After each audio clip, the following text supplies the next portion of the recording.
அன்புள்ள சகோதர சகோதரிகளே, நம் ஆண்டவராகிய இயேசு கிறிஸ்துவின் அருளும் கடவுளின் அன்பும் பரிசுத்த ஆவியானவரின் நட்புறவும் நம் அனைவரோடும் இருப்பதாக.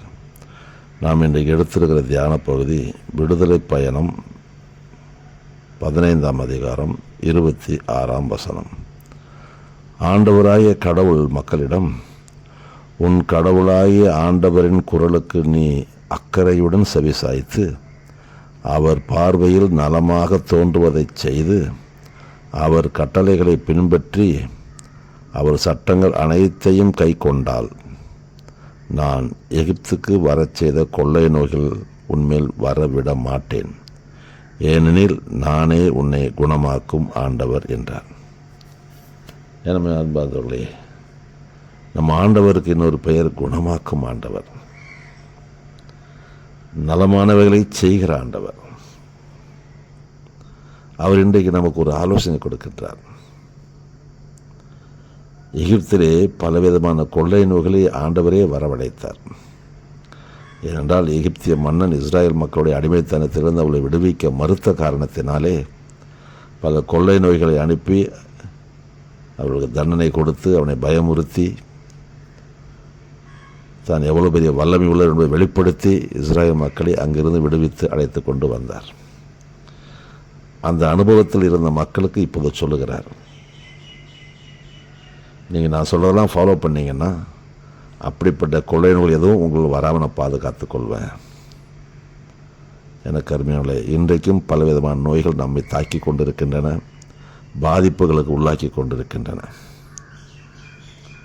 இன்றைக்கும் மரணத்தை கொடுக்கிற வியாதிகளெல்லாம் கூட இருக்கிறது. இங்கே ஆண்டவர் என்ன சொல்லுகிறார், நான் சொல்வதை நீ கரெக்டாக ஃபாலோ பண்ணேன்னா இப்படி எந்த நோயும் உன்னை தாக்காது, நான் பார்த்துக்கிறேன், நானே உன்னை குணமாக்கும் ஆண்டவர் என்று சொல்லுகின்றார். அப்படி என்ன காரியம் சொல்லுகிறார்? ஒரு 5-6 காரியங்களை சொல்லுகின்றார். என்ன? முதலாவது, அவரது வார்த்தைகளுக்கு, கடவுளின் வார்த்தைகளுக்கு செவி கொடுக்க வேண்டுமாம். அதை கேளுங்கன்றார். இயேசு கூட சொன்னார், என் ஆடுகள் என் குரலுக்கு செவி கொடுக்கும் சொன்னார். நானே நல்லா என் நாடு எனக்கு செவி கொடுக்கும் சொன்னார். அப்படி இந்த இறை வார்த்தைகளுக்கு நாம் செவி கொடுக்க வேண்டும். எப்படி செவி கொடுக்க வேண்டும்? 2வது சொல்லுகின்றார், மிக மிக கவனமாக செவி கொடுக்க வேண்டும். ஏனென்றால் அது சாதாரண மனிதனுடைய வார்த்தைகள் அல்ல, கடவுளுடைய வார்த்தைகள், அழியாத வார்த்தைகள், ஆவியும் உயிருமான வார்த்தைகள், வாழ்வுதல் வார்த்தைகள், ஆற்றல் மிகுந்த வார்த்தைகள். அதனால் அந்த வார்த்தைகளுக்கு மிக மிக கவனமாக செவி கொடுக்க வேண்டுமா.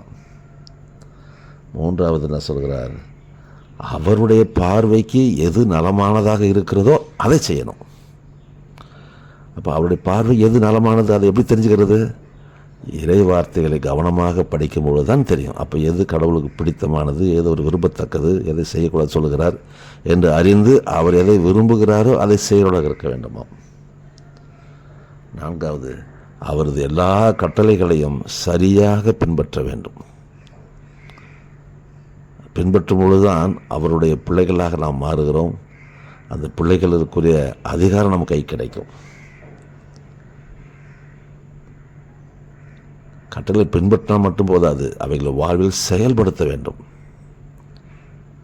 இப்படி நாம் அவருடைய கட்டளைகளுக்கு பின்பற்றி அவைகளை நம் வாழ்வில் முறையாக செயல்படுத்தினோம் என்றால் ஆண்டவர் மகிமைப்படுவார். அப்படி அவர் மகிமைப்படும் போது அவர் சொல்லுகிறார், இப்படி எந்த விதமான கொள்ளை நோய்களும் உன்னை தாக்காதபடி நான் உன்னை பார்த்து கொள்கிறேன். ஏன் தெரியுமா? நான் தான் உன்னை குணமாக்கும் ஆண்டவர் என்று சொல்லுகின்றார். எனவே எனக்கு அன்பார்ந்தவர்கள், நம் வாழ்க்கையிலே ஆண்டவர் நம்மை குணமாக்கி நலமான உலகத்தை பூமி வைத்திருக்க வேண்டும் என்றால், நலமுடன் நாம் வாழ வேண்டும் என்றால் இந்த கட்டளைகளை பின்பற்றுவோம். அவர் நம்மோடு இருந்து பெரிய காரியங்களை செய்வார். ஜெபிக்கலாமா?